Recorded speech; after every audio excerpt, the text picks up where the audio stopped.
Hello dear students, welcome back.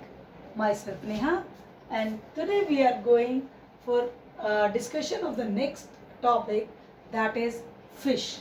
In the previous lecture we have discussed about SNP, and here we are discussing about fish. Similarly, fish is the abbreviation of fluorescent in situ hybridization.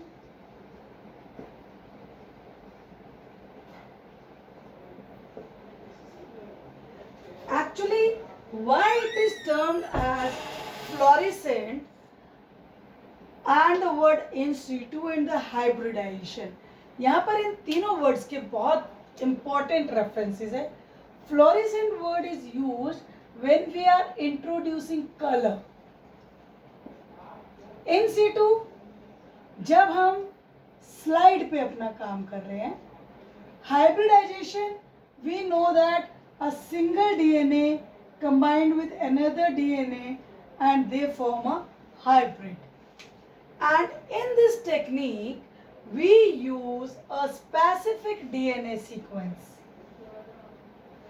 It is a technique for detecting and locating a specific DNA sequence on a chromosome.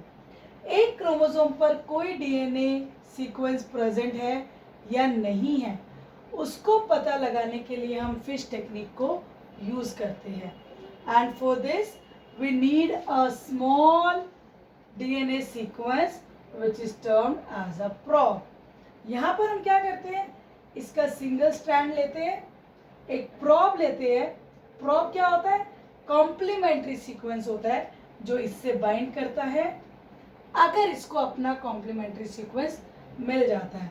This probe is fluorescently labelled. इसको हमने colour provide किया हुआ है क्योंकि जब भी ये जाकर अपनी कॉम्प्लीमेंट्री सीक्वेंस पर बाइंड करेगा तो ये कलर देगा जिससे हमें डिटेक्शन में हेल्प मिल जाएगी. And that's why this technique is termed as FISH. And to introduce the colour, हमने कहा कि हमें कलर प्रोवाइड करना है.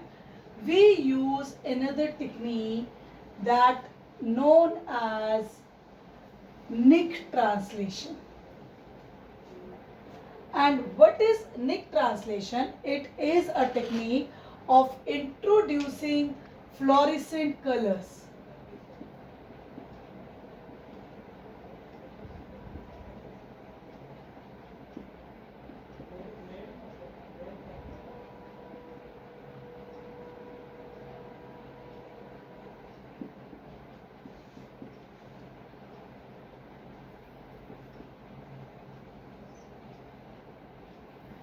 And this technique was given by Rigby and Kohlberg. ये दो साइंटिस्ट थे जिन्होंने ये टेक्निक दी थी in the year 77. What we can do to remember all the names of the scientists in our class 12th biotechnology, you can make a gist. आप अपने paper notebook के पीछे एक पेपर बना लीजिए to remember the name of the scientist, and you can write the name of the scientist here, the year in which he made his work and the specific contribution of the work.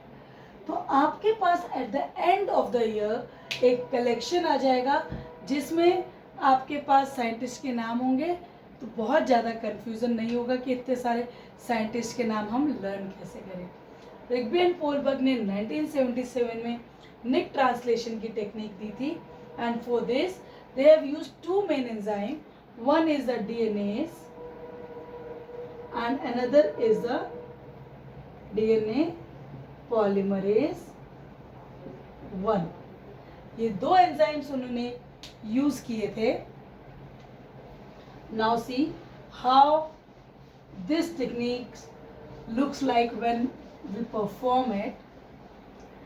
जिस chromosome में हमें colour introduce करना होता है, we take that DNA segment and this DNA segment is treated with an enzyme DNase.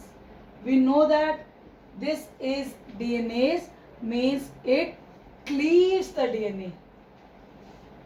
ये unlabeled DNA और यहाँ पर जो DNase है वो क्या करेगा, ये इसको क्लीव करेगा. इट प्रोड्यूसेस निक्स.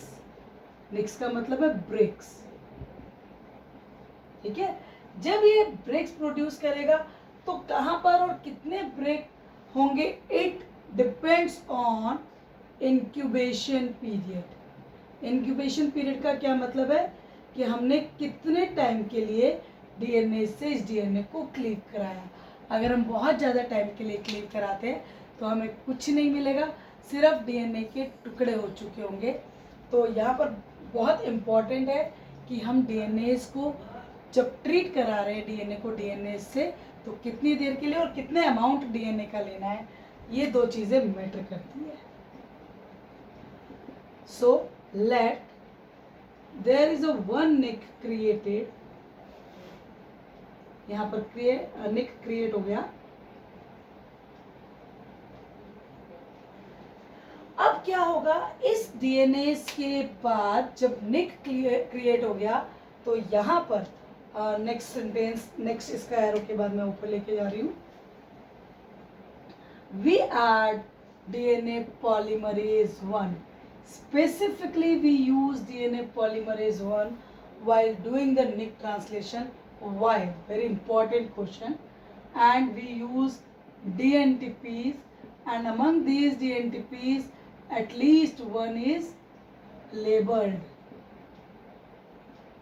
यहाँ पर हम DUTPs भी यूज कर सकते हैं जो नॉर्मली डीएनए में प्रेजेंट नहीं होता, बट यहाँ पर हम टीटीपी को रिप्लेस करने के लिए यूटीपीज यूज कर सकते हैं जो रेडियो एक्टिवली लेबल्ड होते हैं.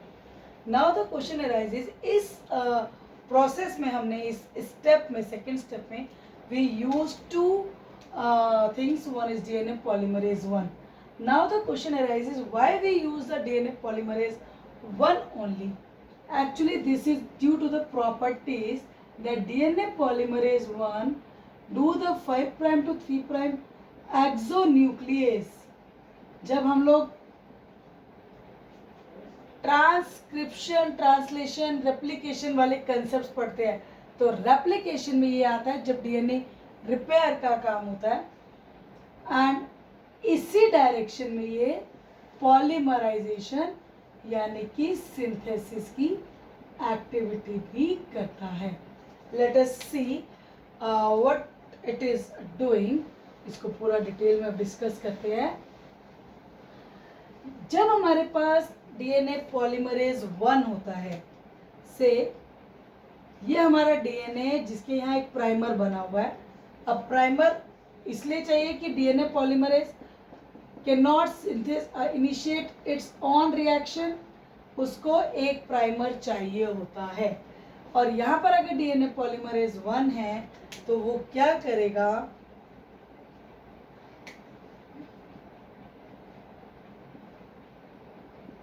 इसके अगेंस्ट सिंथेसिस स्टार्ट कर देगा. कॉम्प्लीमेंट्री पेयरिंग में ए के साथ टी, टी के साथ ए, इस तरह से सिंथेसाइज कर देगा. ये सारे पॉलीमरेज करेंगे, 1 भी करेगा, 2 भी करेगा, 3 भी करेगा. बट अगर हमारे पास डीएनए में कहीं पर क्लीवेज है और हमारी डायरेक्शन है 5 prime to 3 prime, 5 prime to 3 prime, ये दो डायरेक्शंस है, और हमारे पास जो क्लीवेज है वो से यहाँ पर है. तो अब डीएनए पॉलीमरेज आया और यहाँ पर बाइंड किया. जब डीएनए पॉलीमरेज आया तो ये 3 प्राइम है, ये 5 प्राइम है. ये क्या करेगा, अटैच होने के बाद इस स्ट्रैंड में यहाँ से स्टार्ट करेगा, इस पर्टिकुलर पॉइंट से. इस पर्टिकुलर पॉइंट से जब वो स्टार्ट करेगा, जहाँ पर ये 3 प्राइम है, ये नया डीएनटीपी यहाँ पर ऐड करना शुरू करेगा. और ये जो एग्जिस्टिंग रेड वाला है वो इसको यहाँ पर ये नया डालता जाएगा, GA इसलिए ऐड कर दिया, और ये जो पुराना था इसको ये क्लीव करता जाएगा।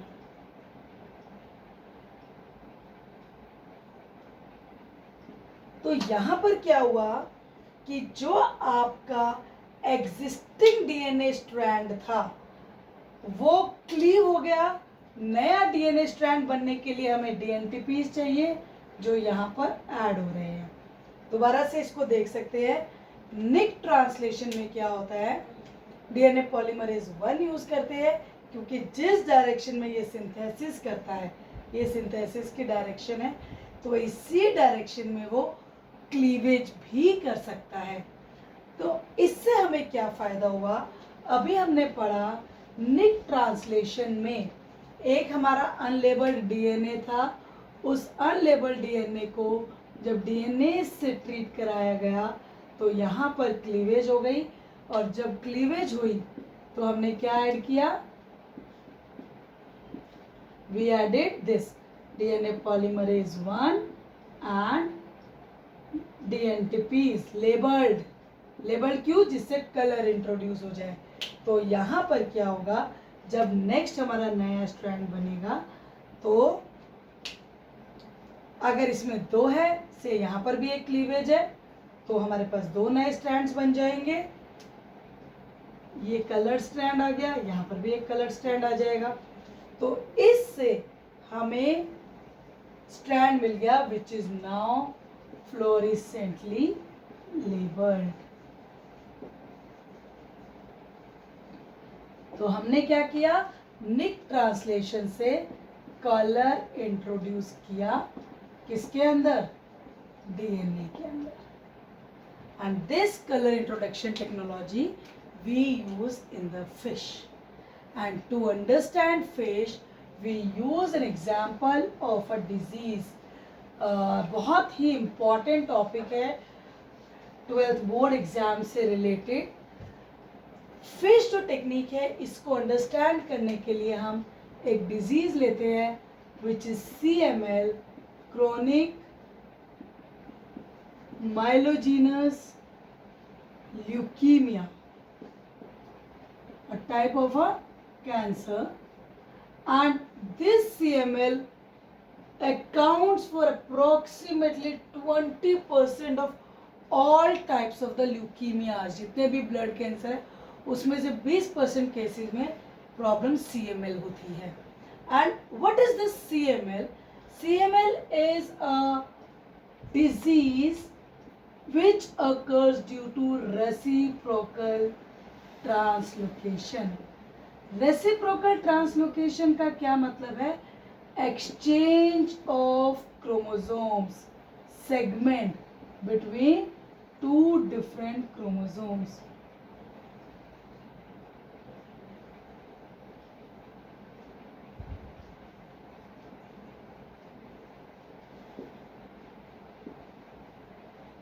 और इसकी वजह से जो जेनेटिक कॉन्स्टिट्यूएंट है उसका वो पूरा चेंज हो जाता है।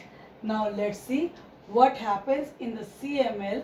CML में 2 जो क्रोमोसोम्स है, जो इन्वॉल्व 2 क्रोमोसोम्स है, one is chromosome 9 and another is chromosome 22। and what happens here in the chromosome 9 and chromosome 22, ये 2 हमने एग्जाम्पल दिखा दिए हैं। यहाँ पर क्रोमोसोम 9 बड़ा होता है, क्रोमोसोम 22 बड़ा होता है, क्योंकि हम जो क्रोमोसोम्स का अरेंजमेंट करते हैं 1 to 23 ये बड़े से छोटे साइज पे करते हैं। तो अगर ये हमारे पास क्रोमोसोम 9 है और ये क्रोमोसोम 20 है तो यहाँ पर चेंजेस क्या आते हैं, क्रोमोसोम 9 में एक सेगमेंट है जिसको बोलते हैं ABL।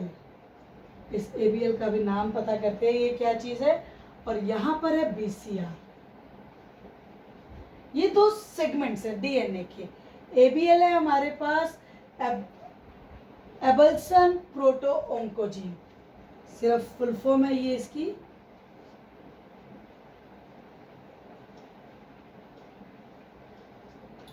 And BCR is break point cluster reason,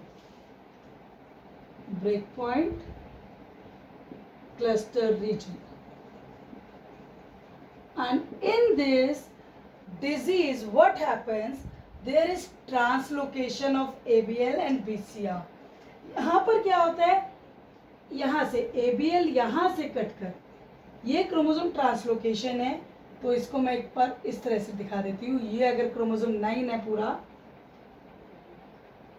तो इस क्रोमोसोम का ये वाला सेगमेंट जिसको हमने कलर ब्लू से दिखाया है, रेड से दिखाते हैं,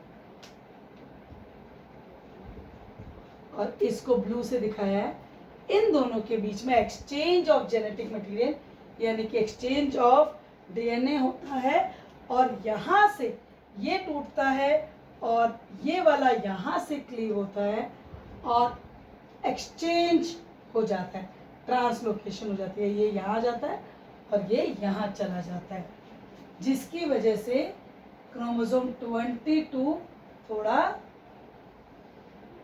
छोटा हो जाता है, नॉर्मल फॉर्म से छोटा हो जाता है, क्योंकि यहाँ पर इतना लंबा सेगमेंट गया और यहाँ से सिर्फ छोटा सा आया. पर चेंज क्या आया, यहाँ पर BCR जीन था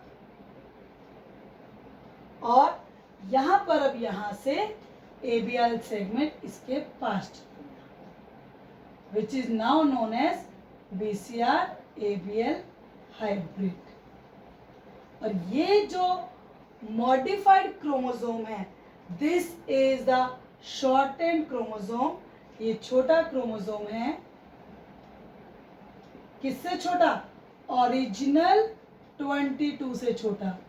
इसीलिए अब हम इसको बोलते हैं Philadelphia chromosome.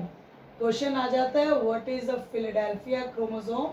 Philadelphia chromosome is a shortened form of chromosome 22 which arises due to the translocation between the chromosome 9 and chromosome 22 segment. और अगर ये दोनों पास में आ जाते हैं तो यहाँ पर अलग तरह की प्रोटीन केमिस्ट्री चलती है, अलग तरह के प्रोटीन रिजल्ट्स होते हैं, जिसकी वजह से जो डिजीज अराइज करती है, that is termed as CML. ये तो हो गया CML है क्या, क्या होती है. तो we can say Philadelphia chromosome is a hallmark of CML. Means अगर फिलाडेल्फिया क्रोमोसोम फॉर्म हो रहा है बॉडी में, तो साइंटिस्ट कह सकते हैं yes there is a disease which is CML. Now how they will identify that yes there is a Philadelphia chromosome, and this identification we can easily understand with the help of fish technique. तो इसमें क्या करते हैं, हम colour introduce करते हैं, किसमें, that in the chromosome. और जब हम क्रोमोसोम के अंदर कलर इंट्रोड्यूस कर रहे हैं तो डिपेंड करेगा कितना लंबे टाइम के लिए हमने रिएक्शन की है, और उस रिएक्शन के बेसिस पे हमें डीएनए सेगमेंट के जो कलर्ड फ्रैगमेंट्स है वो वेरियस साइज के मिल सकते हैं. जैसे 300 बेस पेयर्स का भी हो सकता है कलर फ्रैगमेंट, और 3000 बेस पेयर तक हो सकता है. अब ये होता कैसे है, यहाँ पर कैरियोटाइप एनालिसिस कर सकते हैं. सबसे पहले कैरियोटाइप एनालिसिस कर सकते हैं. What is a karyotype? Karyotype is a pictorial representation of chromosomes. तो अगर मेटाफेज स्टेज में क्रोमोसोम की फोटो क्लिक की जाए, पिक्चर क्लिक की जाए, और उस पिक्चर को अगर स्टडी किया जाए प्रॉपरली, तो वहाँ पर scientist can easily identify the shortened Philadelphia chromosome. तो वहाँ से पता चल जाता है कि पर्सन के अंदर डिजीज है. But now the question arises, how severity of the disease is identified, कि ये डिजीज कितनी ज़्यादा इंटेंसिव है किसी पर्सन में, अगर वो कम इंटेंसिव है तो कह देते हैं अर्ली स्टेज में है, बहुत ज़्यादा कैंसरस सेल्स है तो कह देते हैं फोर्थ स्टेज और थर्ड स्टेज में है। तो ये चीज़ कैसे पता लगाई जाती है, इसके लिए हमें पता है कि हम किसी भी जीन को सर्च करने के लिए we move to the DNA library. DNA library is the collection of all the possible fragments of DNA और gene of an individual. DNA library क्या है? ये लाइब्रेरी क्या होती है? वो जगह जहाँ पर हमें हर तरह की बुक्स मिलती है। तो डीएनए लाइब्रेरी उस ऑर्गेनिज्म के जितने पॉसिबल डीएनए सेगमेंट्स है वो सब हमें डीएनए लाइब्रेरी में मिल जाएंगे, और यहाँ से we can selectively identify the particular gene. यहाँ पर हमारे कौन से सेगमेंट्स है? क्रोमोसोम 9 और 22 हमारे इंटरेस्ट के हैं, तो हम आइडेंटिफाई कर सकते हैं अपने पर्टिकुलर जीन को।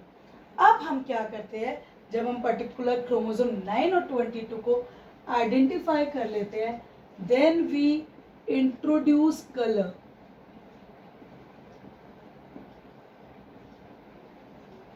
कलर इंट्रोड्यूस करते हैं। दो डाइज ज़्यादा यूज की जाती है, one is red and another is green. ये दोनों डाइज ज़्यादा इसीलिए यूज की जाती है क्योंकि ये फ्लोरेसेंट रेड कलर और फ्लोरेसेंट ग्रीन कलर अगर इकट्ठे आ जाता है तो हम लोगों को रिफ्लेक्ट करके येलो कलर दिखाई देता है। अब देखिए यहाँ पर क्या है, ये क्रोमोसोम 9 है, से हमने इस क्रोमोसोम 9 को रेड कलर प्रोवाइड कर दिया, और यहाँ पर हमने क्रोमोसोम 22 को ग्रीन कलर प्रोवाइड कर दिया। ठीक है, तो यहाँ से हमने क्या किया, प्रोब्स बनाए। प्रोब्स क्या है? वो शॉर्ट सेगमेंट्स डीएनए के जिन सेगमेंट्स के पास फ्लोरेसेंट लेबलिंग है, जो अपना कॉम्प्लीमेंट्री सीक्वेंस सर्च करते हैं और बाइंड करके हमें बताते हैं कि यहाँ पर ये पॉसिबल सेगमेंट प्रेजेंट है। इसको दोबारा देखते हैं। ये देखिए, ये अगर हमारा डीएनए स्ट्रैंड है और ये मेरा प्रोब है, इस प्रोब को अगर हमने रेड कलर से फ्लोरेसेंस दिया या इसको हमने ब्लू कलर से फ्लोरेसेंस दिया, तो जहां पर भी इन प्रोब सिर्फ आइडेंटिफिकेशन के लिए वर्ड यूज करते हैं, होते ये डीएनए सेगमेंट्स ही है। तो क्या होगा, जहां पर भी इसको अपनी कॉम्प्लीमेंट्री पोजीशन मिलेगी ये बाइंड कर जाएगा, और अगर मिलती है तो ये रेड कलर देगा, अगर नहीं मिलती तो कोई कलर नहीं देगा। इसको भी अगर अपनी कॉम्प्लीमेंट्री मिलती है कहीं पर भी तो ये ब्लू कलर देगा, अदरवाइज नहीं देगा। सो अगर यहाँ पर इसको कॉम्प्लीमेंट्री सीक्वेंस मिलता है अपना, we can identify the DNA.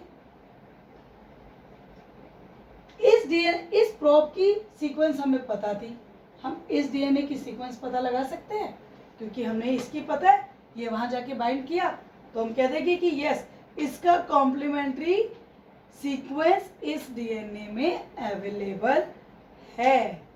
तो यहाँ पर भी हम यही चीज करते हैं। अगर हमारे पास दो प्रोब्स बनाते हैं, हम एक प्रोब बनाया क्रोमोसोम 9 के लिए, जिसको हमने रेड कलर से फ्लोरेसेंस दे दिया। मेरे पास ग्रीन कलर अभी नहीं है, so I am using the blue colour. यहाँ पर ब्रैकेट में हम लिख देंगे क्रोमोसोम 22 का जो प्रोब है, यहाँ पर भी जो प्रोब है ये ग्रीन कलर है। Imagine it as green. तो जो हमारा ब्लड स्मीयर होगा, ब्लड स्मीयर क्या होता है?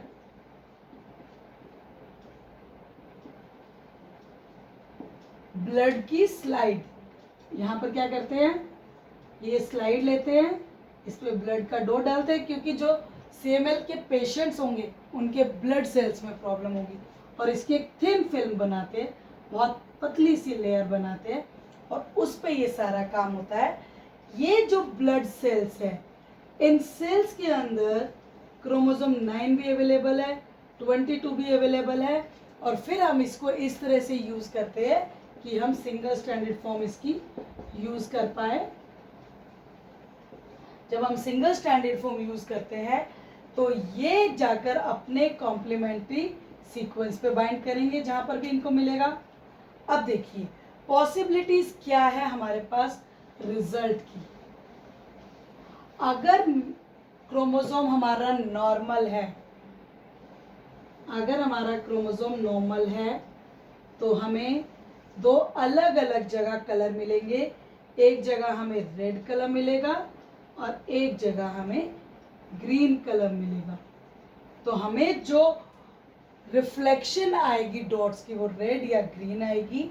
बट अगर हमारा क्रोमोसोम फिलाडेल्फिया क्रोमोसोम है जिसके अंदर BCR जीन और ABL जीन दोनों साथ साथ है। अब देखिए यहाँ पर क्या हुआ था, BCR कहाँ से आया, क्रोमोसोम 22 से आया, और ABL कहाँ से आया था, क्रोमोसोम 9 से आया था। हमने क्रोमोसोम 9 को रेड कलर दिया और क्रोमोसोम 22 को ग्रीन दिया प्रोब को। तो जब ये दोनों पास में आएंगे तो यहाँ पर हमारे पास ये रेड कलर का होगा और ये ग्रीन कलर का होगा, ये ग्रीन होगा और ये रेड होगा। और when they are together we get yellow color dots। तो अगर हमारे पास सेल नॉर्मल है तो हमें रेड और ग्रीन कलर के डॉट्स मिलेंगे। बट अगर हमारा सेल abnormal है, means it is suffering from CML, we get the yellow colored dots। अब यहाँ पर एक क्वेश्चन और बनता है कि this technique also allows us to know the effect of chemotherapy or the drug। क्या ये हमें कीमोथेरेपी या ड्रग ट्रीटमेंट के स्टेटस के बारे में या इफेक्टिविटी के बारे में बता सकती है? तो yes, we can also study about the effect of chemotherapy. For example, अगर हमने फिश टेक्निक से CML को स्टडी किया और मान लीजिए हमने अभी कौन सा मंथ चल रहा है, दिस इज अक्टूबर, और अगर हमने किसी पर्सन को डिजीज थी और हमने जून में उसको ड्रग देना स्टार्ट किया था, जून में साइंटिस्ट को या डॉक्टर्स को कह सकते हैं येलो कलर के डॉट्स की इंटेंसिटी बहुत ज्यादा थी, ठीक है, यानी कि उसके अंदर सीवियर डिजीज थी। और फिर कुछ महीनों तक ट्रीटमेंट चला और अब आ गया हमारे पास अक्टूबर का महीना।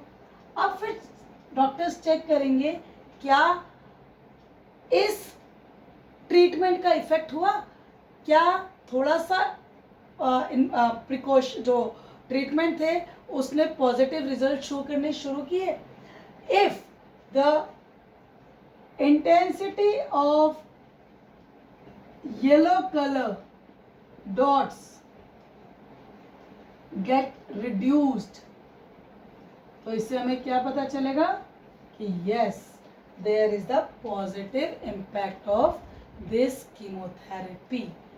तो यहाँ पर क्या किया, हमें दो अलग अलग क्रोमोसोम्स जिसके अंदर ट्रांसलोकेशन हुआ था, अब वो ट्रांसलोकेशन हुआ है कितने सेल्स में हुआ है वो पता लगाने के लिए हम फिश टेक्निक का यूज़ करते हैं। यहाँ पर CML डिजीज़ ली है, क्रोमोसोम 9 को रेड कलर से ट्रीट कराया, क्रोमोसोम 22 के लिए ब्लू ग्रीन कलर यूज़ किया. जब दोनों के सेगमेंट साथ में है तो हम लोगों को रिफ्लेक्शन मिलेगा येलो कलर का. So this is all about fish technique and this is an important question. And the next topic of this chapter is microarray, which again is very important and also based on this concept of green, red and yellow. तो यहाँ पर अगर कोई problem है अभी भी, you can ask me in the comment section. I will answer that. This is very important for class 12th. So thank you for today.